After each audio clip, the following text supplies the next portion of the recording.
So now here we are getting S is known as a syndrome, which is a variable to store some values which can be obtained by multiplying EI into HT, which can be obtained by multiplying EI into HT, where EI is the vector and HT is a matrix. Now this portion we elaborate further. So here if I say the error vector E is simple known as E1, E2 up to some value of En. Let's say n is equal to 6 for simplicity purpose. So we can take here the E is 6 and HT matrix is known. So I randomly choose here the HT matrix is nothing else but it just show a 1 1 0. This is a parity part. 0 1 1. This is the parity portion, and there would be identity matrix. So 1 0 0 0 1 0 and 0 0 1. So we can form like this way.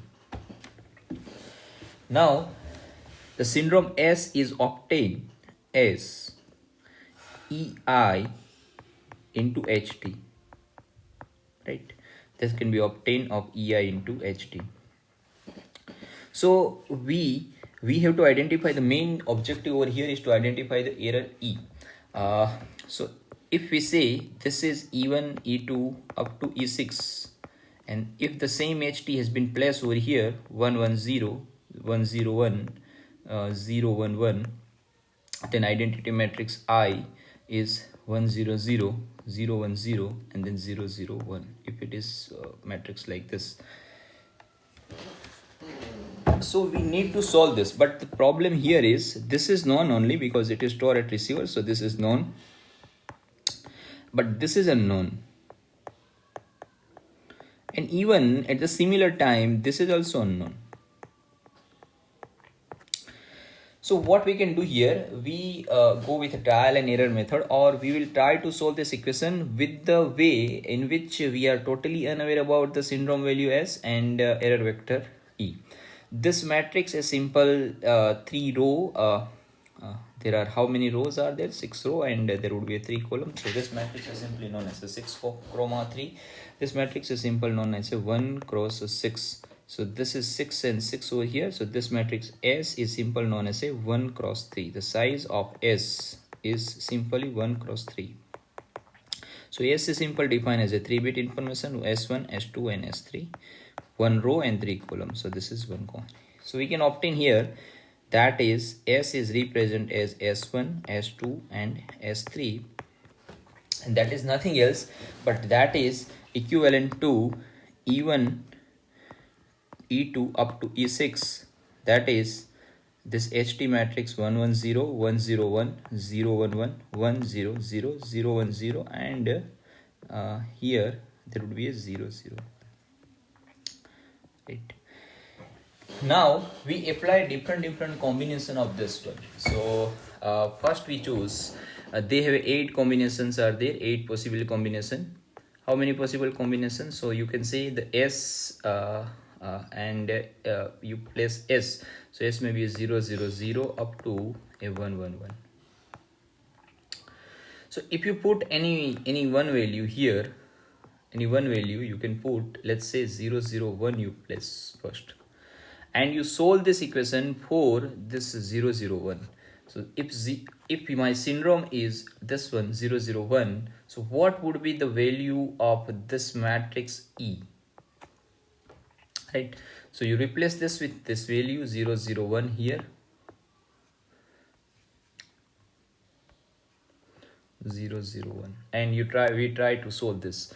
So then this cannot be, it's very extensive process because we need to apply all these combinations, and this is not possible to solve manually, but by using some computer simulation like as a MATLAB and other software we can solve this. And if you solve this, so we can say this equation will be satisfied if the vector E is 1 0 0 0 1 0 0.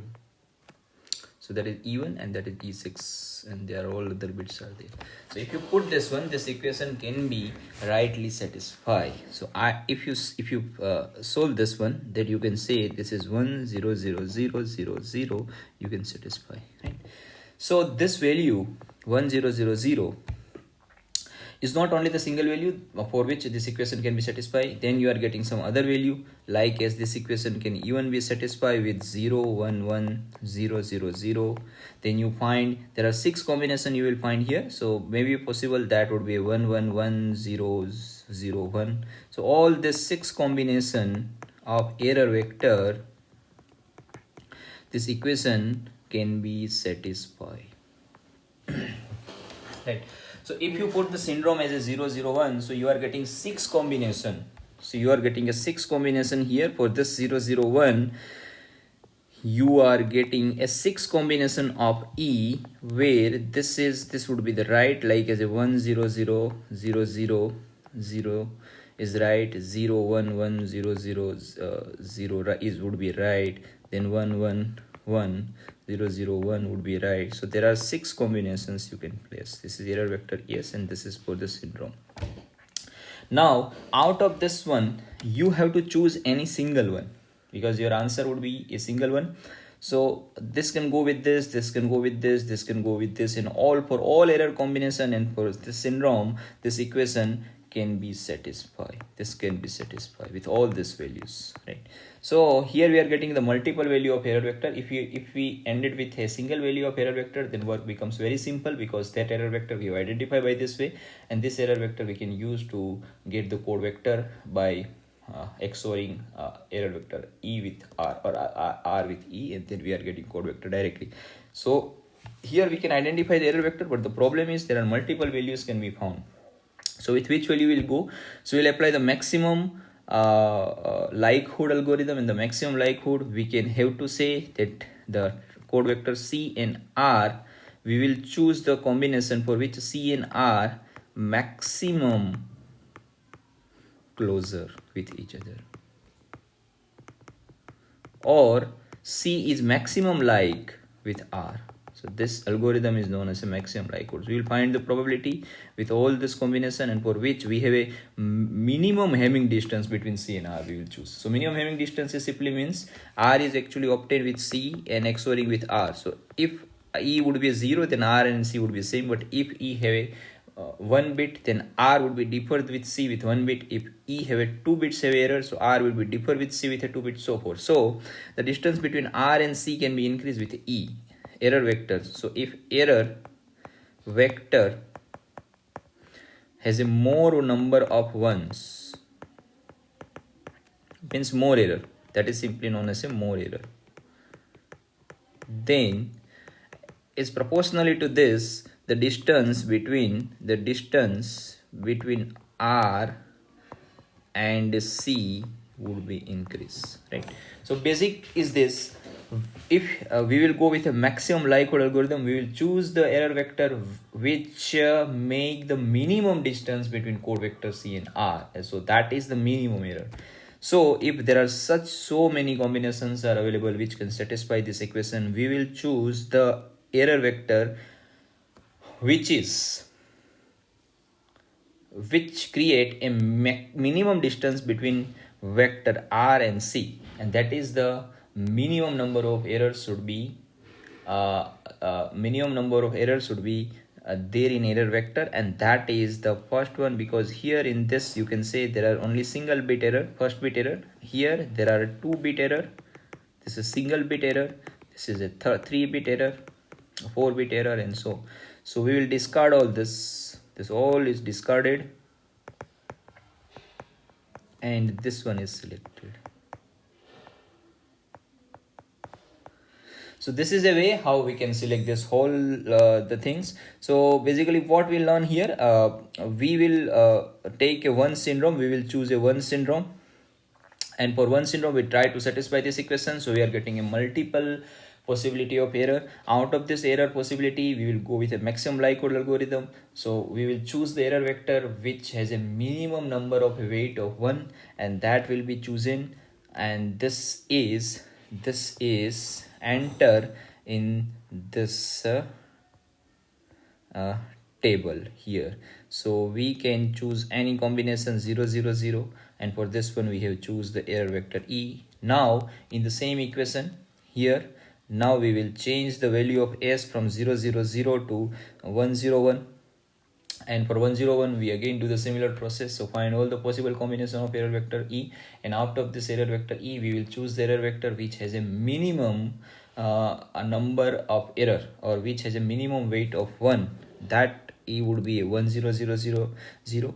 Same, we change the syndrome with 011 and find the error vector. So in this way we will find a pair of S and E, syndrome S and error vector E. So we have 8 such combinations are done. Once this is done, then it means, so for particular, so if we can find the syndrome S, then we have a table is available, and this table is stored in the memory of a receiver. This table is stored in the memory of receiver, and from this first we have to identify the syndrome. And how we got the syndrome? So syndrome is simple. Whatever the receive vector R is available, we store with HT matrix, which is stored in a receiver. Then we find the syndrome. From this syndrome, this one is already pre-calculated, and this pre-calculated table is already stored in receiver. So we look back to the table for whatever the value of S we have obtained in here.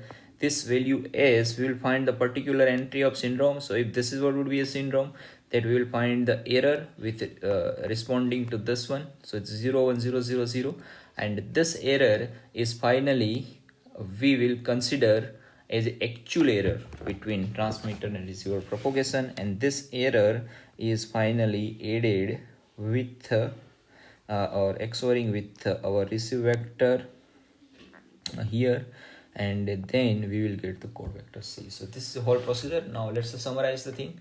So this part we have learned so far. If multiple error vector is found which produce the same syndrome, the error vector with a minimum weight, minimum number of ones is chosen. So we will see here probability of receive vector R when Ci is given. It should be larger than probability of R when Ck is given.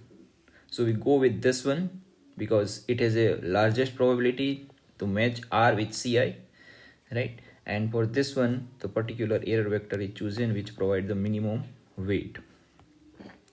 So we can have this table. This table is pre-calculated. So we are not before the actual system is to be start or actual system becomes active. This table is already pre-calculated for a different value of syndrome and different value of error combination, and this value is to be stored at the receiver. And this is very helpful. This table is known as a decoding table, and this is very helpful to identify the error. Right. So best pair combination of syndrome and error are placed there.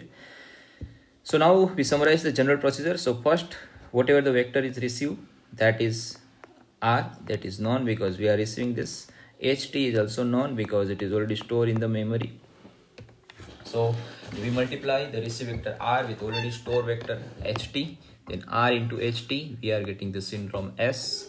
Now we refer the decoding table here, and whatever the we will find the best match of syndrome S with the error E. So we will look back to this row. S is matched with which error vector. So from this table, referring the decoding table, here we will find the syndrome. Here we will find the syndrome. And using this decoding table, we will find the error vector E. So here we will find error vector E corresponding to the syndrome what we have obtained here. So in the next step, once we have done this, so in step number 3, we have now get back with the error vector E. This error vector E is XORing with the receive vector R that we have already shown. If we are doing this operation XORing R with E, and then we are getting the code vector C. So we are directly getting the code vector C. So step number 3 will give us a code vector C, and this code vector C is itself a first k bits of code vector C are identical to the data vector D. So we can extract this one, and then we are getting the data vector D. So this is a procedure. So it is very simple procedure, and using this procedure we are able to get the data vector D. So now there is one example. In this example, we try to see how this all things can be worked together. So there is a linear combination of 6-3 code, and within this 6-3 code, let us assume the matrix G is given. So matrix G is given like this way. The first part is identity matrix. The remaining part is known as a parity matrix. The receive vector is given as a 1 0 0 1 1, and for this receive vector it has been asked to find the corresponding data vector and using the maximum likelihood detection algorithm. So the question is reverse here. In this question, receive vector is given and matrix G is given, and from this matrix G and receive vector R, we need to identify the data vector D. So first part is we have to find the code vector C. How we can find the code vector C? So we have to find the error vector. If you see everything in a reverse order, so we need E. How you find the E? So we need to find first a syndrome, because from a table of decoding table we find the error vector corresponding to the syndrome. And how we will get the syndrome S? So we need to multiply R with HT. That will give us a syndrome. But where is HT? HT is not available. We have only G. So in G, this is a parity matrix. We can construct the HT. This part is the parity matrix. This part is the identity matrix. So this parity matrix is 1 0 1 0 1 1 1 1 0. This all are copy over here. And the remaining part is formed as identity matrix. This is HT. So HT can be constructed from G. Then we multiply R with HT. So receive vector is 1 0 0 1 1, which is provided to us. Multiply with the HT matrix. This is HT matrix. This is R. Then we do the similar process. The first one will go with a first. Then the 0 will go with the second element. Then the third elements of R will go with the third bit of H. So this is first, second, and third. We will do this XORing operation. So 1 into 1 here. Then the second bit of R would be 0. First column, the second bit would be 0. 0 into 0. Then this is the third 0 with 1. Then we are getting 0 into 1. Then fourth bit of R, 1 with this one, 0 1. Then 1 with this 0. 1 with this 0. This one would be this 0.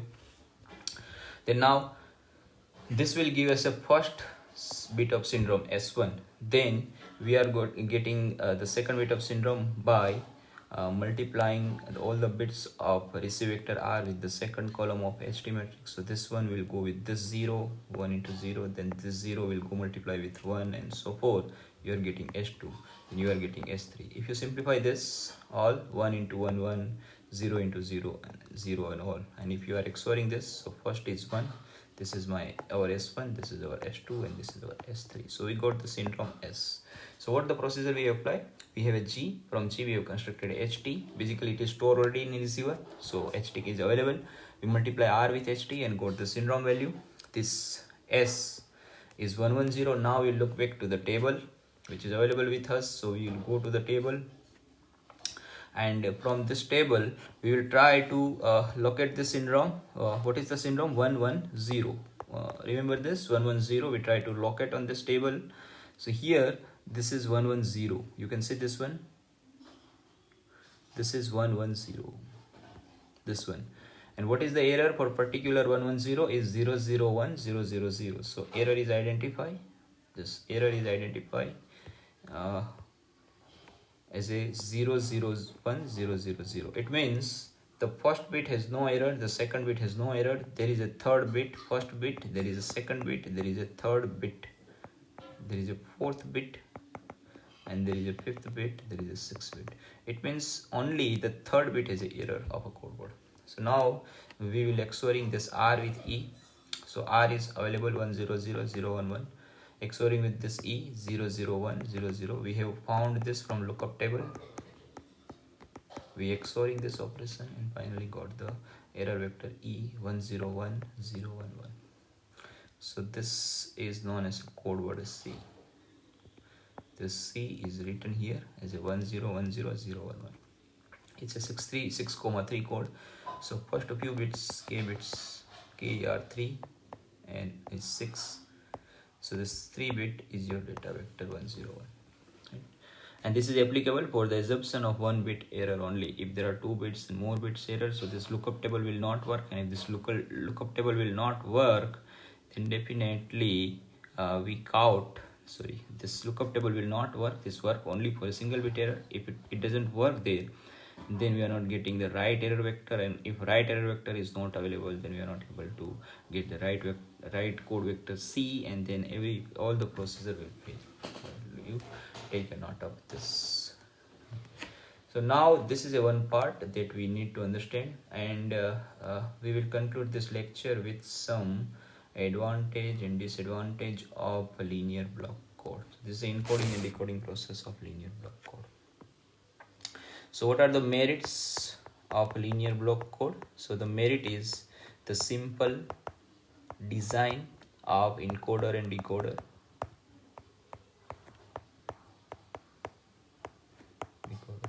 But what is the demerit here? Here we have to wait for k number of datas.